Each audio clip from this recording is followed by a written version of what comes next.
ব্যক্তি যদি 5 ওয়াক্ত ফরজ নামাজের পর এই আয়াতুল কুরসিটা তেলাওয়াত করে আল্লাহ পাক তাকে বিনা হিসেবে জান্নাত দান করে দেন। শুধু তাই নয়, কোন বান্দা যখন আয়াতুল কুরসিটা তেলাওয়াত করে আল্লাহ পাক ওই বান্দার সমস্ত প্রকার বিপদ আপদ থেকে আল্লাহ পাক বান্দাকে জিম্মাদারি আল্লাহর উপরে নিজের দায়িত্বের উপরে নিয়ে নেন। সুবহানাল্লাহ। এইভাবে কোরআনের ভিতরে সমস্ত আয়াতের ভিতরে সবচাইতে শ্রেষ্ঠত্বপূর্ণ মর্যাদাবান আয়াত আল্লাহ পাক যেটা করেছেন সেটা কি বলেন বলেন? আয়াতুল কুরসি। কাব বিন মালিক বলেন আমার দৃষ্টিতে সবচাইতে দামি আয়াত আয়াতুল কুরসি। রাসূল করিম সাল্লাল্লাহু আলাইহি সাল্লাম হাদিস শরীফে ডাক দিয়া বর্ণনা করে বলেন, কোন ব্যক্তি মান করা আয়াতুল কুরসি, কোন ব্যক্তি যদি আয়াতুল কুরসি তেলাওয়াত করে ফি কুল্লি সালাতিন মাকতুবাতিন, প্রত্যেকটা নামাজ, ফরজ নামাজের পর, ফজরের নামাজের পরে একবার বললেন, কতক্ষণ লাগে?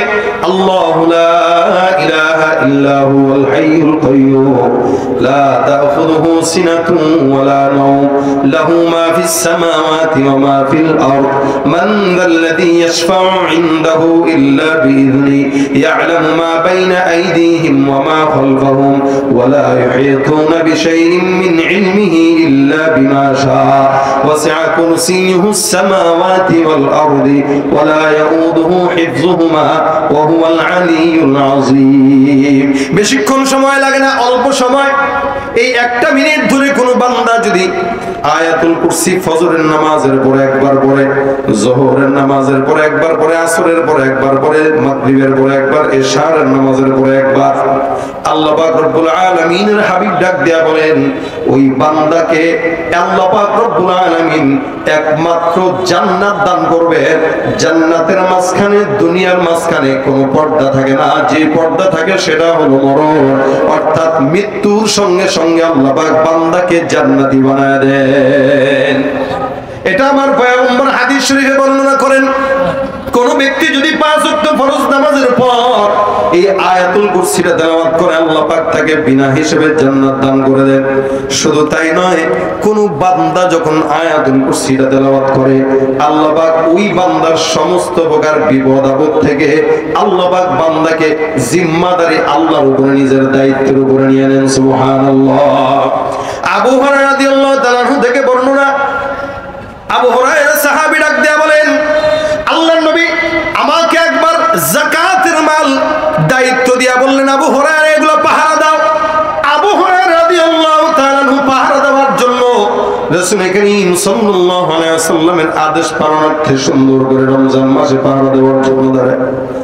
রাত্রিবেলা যখন সুন্দর করে পাহারা দিতেছেন, আবু হুরায়রা ডাক দেয়া বলেন, গভীর রাতে আমি পাহারা দিতে দিতে হঠাৎ করে চিন্তা করলাম পাহারা তো দিতেছি, সজাগ থাকার চাইতে নামাজের মধ্যে দাঁড়ায় যাই, মালগুলো তো আমার চোখের সামনে আছে, যাকাতের মাল, আমি যাই নামাজের বিছানায় দাঁড়ায় সুন্দর করে আল্লাহর কাছে 2-4 রাকাত নামাজ আদায় করি। আবু হুরায়রা রাদিয়াল্লাহু তাআলা নামাজের জন্য দাঁড়ায় গেলেন। উনি বলেন নামাজের মধ্যে দাঁড়াইলাম, কিছুক্ষণ পর দেখলাম ঘরের মধ্যে চোর ঢুকলো। ওই চোরটা ঢোকার পর আমি নামাজটা শেষ করলাম, শেষ করে চোরকে ধরলাম, সাথে সাথে হাত দিয়ে চোরটা ধরে বললাম, কিরে? চোরটা আমার কাছে কাকুতে মিনতি করে ডাক দেয়া বলে, দয়া করে আল্লাহর রাস্তায় আমাকে আপনি মাফ করে দেন, ছেড়ে দেন। আবু হুরায়রা ডাক দেয়া বলে, আমি চোরকে ধরে ফেললাম, রশি দিয়া বাঁধলাম, গাছের সঙ্গে বাঁধলাম। ডাক দেয়া বলে, আবু হুরায়রা ডাক দেয়া বলেন, আমি চোরকে বললাম, পয়গম্বর সকালবেলা যখন আসবে আল্লাহর নবীর কাছে তোমাকে আমি ধরে নিয়ে যাব, তুমি চোর চুরি করার জন্য, যাকাতের মাল চুরি করার জন্য আসছো। চোরটা বারবার যখন বলে, সাহাবী তুমি আমার মাফ করে দাও, কারণ আমি ব্যক্তিগতভাবে কোনো চোর না, বিপদে পড়ে, মুসিবতে পড়ে, রিজিকের অভাবে পড়ে তোমার কাছে এই জায়গায় চুরি করার জন্য আসলাম, আর জিন্দেগিতে কোনোদিন চুরি করব না, আল্লাহর রাস্তায় ক্ষমা করে দাও। আবু হুরায়রার দিলের মধ্যে মায়া লাগলো, ছেড়ে দিল।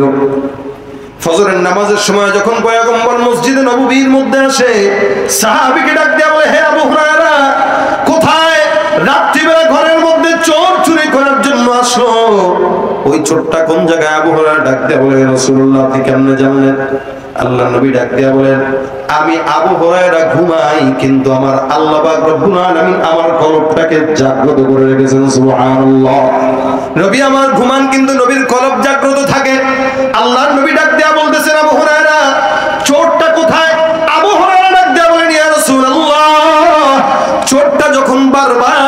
কাছে বর্ণনা করে, আমার এই অবস্থা, তখন মায়া লাগলো, আমি তাকে ছেড়ে দিলাম, কোনোদিন সে আসবে না।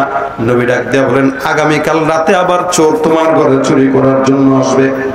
আবু হুরায়রা কয়, রাসূল যেহেতু বলছে তার মানে সত্য। পরের দিন আবু হুরায়রা অবাক দৃষ্টিতে তাকায় আছে, যেহেতু রাসূল বলে গেছেন চোর আবার আসবে, তার মানে নিশ্চিত আসবে। আবু হুরায়রা পরের দিন অপেক্ষামান, দেখি কখন চোর আসে। তাকায় দেখে চোর, ডানে বায়ে তাকায়। আবু হুরায়রা রাদিয়াল্লাহু তাআলা লুকানো। চোর মশাই সুন্দর করে ঢুকলেন, আবু হুরায়রা দূর থেকে এসে পিছন থেকে যা উঠে, এই গতকাল না বলছিলে আসবি না? চোর বলে, ভুল হয়ে গেছে, গতকাল বলছিলাম তো। কিন্তু ঘরের ভিতরে তাকায় দেখি সন্তান না খাওয়া, বারবার কান্নাকাটি করে। চিন্তা করলাম গতকাল তো চুরি করতে পারি নাই, আজকে একটু চেষ্টা করে দেখি পারি কিনা। আবু হুরায়রা রাদিয়াল্লাহু তাআলা এবার সুন্দর করে শক্ত করে ধরলেন, ধরে কয়, এই আজকে আর ছাড়াছাড়ি নাই, ধরছি যেহেতু রাসূল আসা পর্যন্ত এখানে বাধা থাকে। এবার চোর যত রকম মন গলানো কথা সব বলতেছে। দেখেন, এটা একটা শিক্ষা।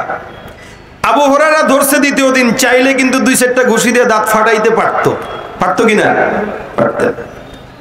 আমরা তো একটা জুতার চোট যদি কোনো মতে ধরি, পিটায়া রক্তাক্ত করে মারি, কিন্তু আমাদের এই দেশে অসংখ্য চোরেরা, যারা শিক্ষিত চোর, এরা আমাদের চোখের সামনে এদেশে মানুষের সম্পদ চুরি করে লুট করে খায়।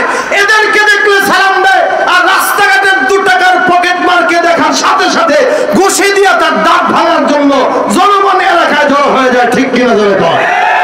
অথচ ওই 2 টাকার চোরের চাইতে কোটি টাকার চোর সবচাইতে বড় অপরাধী, সবচাইতে বড় চোর। ঠিক কিনা? ওরা হলো দেশের লাগি মহামারীর মতন, ফাইলে কলম ঠেকাইয়া চালায় শুধুই নির্যাতন। আছে না নাই? চোর যদি ধরা লাগে এদেরকে আগে ধরবেন। যারা জনগণের টাকা চুরি করে, যারা এই দেশের খাদ্যে ভেজাল দিয়ে জনগণদেরকে হত্যা করার চেষ্টা করে, যারা সুযোগ বুঝে জনগণের গায়ের উপরে সস্তা জিনিসকে 10 টাকা 20 টাকা নয় 100 টাকা করে বাড়িয়ে দিয়ে জনগণের মুখ থেকে গরুর গোশত আর ফার্মের মুরগি কেড়ে নেয়, এদেশের সবচাইতে বড় চোর তারা। এত কিছু বলে এরপরেও এই শিক্ষার জায়গাটাকে পবিত্র করা সম্ভব হচ্ছে না। পরীক্ষার্থী পরীক্ষার হলে ঢুকাও ফেসবুকে লাইভ দেয়, এটা আবার আমাদের দেখতে হয়। এই শিক্ষা ব্যবস্থা যদি এই হালত হয়, এই দেশের শিক্ষিত মানুষটা তো দিন দিন শিক্ষিত শয়তানি হবে। ঠিক কিনা জোরে বল? গোশতের দাম অনেক বেশি। মাঝে মাঝে অনেক মানুষের সঙ্গে দেখা হয়, ভাই বাচ্চাটারে গরুর গোশত খাওয়াই না, 2 সপ্তাহ 2 মাস হয়ে গেছে, 3 মাস হয়ে গেছে খাওয়াই না। কেন পারে না? এই সমস্ত অসৎ ব্যবসায়ীদের কারণেই পারি না আমরা। যেখানে যাই ভেজাল। এই যে আমের জামানা আসতেছে, লিচুর জামানা আসতেছে, খালি ফুলা ফুলা লাল লাল পাইলেই কিনেন না, কিনা খাওয়াইবেন, দেখবেন বাচ্চার ডায়রিয়া হয়ে গেছে। কি বলেন? ঠিক না? ভোক্তা অধিকার এত বেশি যে নজর দিতেছে, এরপরও লাভ হইতেছে না, কারণ চোর তো বেশি, ধরবে কয়টাকে। এই জন্য সচেতন থাকবেন। এই ভেজাল চতুর জায়গায় আছে না নাই? যেখানে কথা চোরদের এই গান মজা লাগে না, এই কথা যে দুর্নীতিবাজ তার ভালো লাগবে না, এই কথা যে সুদ খায় তার ভালো লাগবে না, এই কথা যে শিক্ষিত শয়তান তার ভালো লাগবে না। এই জন্যই এই সমস্ত শিক্ষিত শয়তানদের হাত